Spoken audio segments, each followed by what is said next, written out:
Hey there, and welcome. Have you ever had that feeling when winter rolls in, and it's like the darkness isn't just outside, it feels like it's creeping into your mood, making everything feel just a little bit heavier? Well, today, we're going to dive deep into seasonal affective disorder, or SAD, and really understand why the changing of the seasons can have such a huge impact on our minds and our bodies. Yeah, it's a feeling a lot of us know, right? It's 7 a.m., you've probably hit the snooze button way too many times, and it is still pitch black outside. You just feel sluggish, maybe a little irritable, you're just off. And here's the thing, it's more than just being tired. It can feel so physical. It's the sense that you're carrying around this fatigue you just can't shake, like the very atmosphere around you is pressing down. So while a lot of us get what we call the winter blues, for about 1% of people, this is something much more serious. We're talking about a genuine mood disorder that literally comes and goes with the seasons. Right. So SAD isn't just, not being a fan of cold weather. It is a recurring clinical pattern of depression that is tied directly to the calendar. And to really get why this happens, we've got to look deep inside our own brains. Our bodies are amazing. They run on this super precise internal schedule. You can think of it like a master clock that's dictating everything, from when you feel sleepy to when your cells should repair themselves. And the conductor of this whole internal orchestra, it's a tiny little spot in your brain called the suprachiasmatic nucleus, or SCN for short. This is your brain's timekeeper. It's in charge of keeping your entire system perfectly in sync with the 24-hour day. So how does this conductor get its cues? Well, it relies on one huge signal: sunlight. When that bright light hits your eyes in the morning, your SCN gets the message and basically tells your whole body, all right, let's go, time to be alert. But in the winter, when the sun decides to sleep in, that crucial signal gets delayed, or it gets weaker, and that can throw your entire internal rhythm completely out of whack. Okay, so what actually breaks down when that signal gets messed up? Well, scientists have been digging into this, and they've zeroed in on two main biological theories that might just explain the really profound effects of SAD.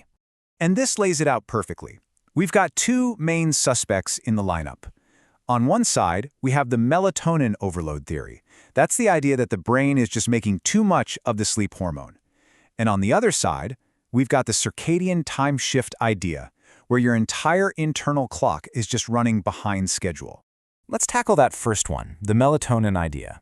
So melatonin is the hormone that makes you sleepy. For some people with SAD, their brain just doesn't get the memo to turn off the melatonin faucet in the morning. It keeps pumping it out, basically telling your body, hey, let's get ready for hibernation. And that leaves you feeling like you're trying to walk through mud all day. But then there's the other theory, which says, hey, it's not just one hormone that's off. Your whole clock has shifted. It's literally running slow. So your alarm clock might be screaming at you to wake up, but your brain genuinely thinks it's still the middle of the night. It creates this absolutely exhausting, fundamentally unwinnable fight against your own biology. But here's the thing. It's not all biology. Our mindset, the actual story we tell ourselves about winter, plays a massive role in how we end up experiencing it. Think about it. You can basically approach winter in two completely different ways. Some of us get stuck in that survive winter mode, right? We focus on all the negatives, the clunkiness, and we can get stuck in these loops of negative thinking. But other people manage to actively embrace winter. They go looking for its unique joys, the beauty of it, the coziness, that sense of community. And this is what's so wild. The research actually backs this up. This isn't just about positive thinking. Cultures that have a more positive, almost celebratory view of winter seem to have some kind of built-in protection against the symptoms of SAD. Your perspective truly matters. So, okay, if this is all sounding a little too familiar and you're struggling with this seasonal weight, I have some really good news. There are very effective ways to fight back and to find your light again, even in the absolute darkest months. And that's really the most important thing to hear. SAD is a very real biological and psychological condition, absolutely. But it's also one that we understand and, most importantly, one that is treatable. And the way to tackle it isn't just one thing. It's a whole toolbox. It's about combining different approaches, directly addressing the biology with things like light therapy, working on the psychological side with talk therapy, and then actively building a better winter experience for yourself through your perspective, your community, and finding shelter. Let's take light therapy, for example. It's one of the most powerful tools we have. By sitting in front of a special, super bright light every morning, you're basically giving your brain's clock, that SCN, the clear, bright signal it's been missing. You're kind of tricking your brain into resetting itself to a sunnier, more summer-like rhythm. So that kind of brings us to a final thought, something for you to chew on. Whether you experience full-blown SAD or just a touch of the winter blues, we all kind of develop our own coping strategies. So what are your systems? What are your tricks for finding light and community when the days get really short?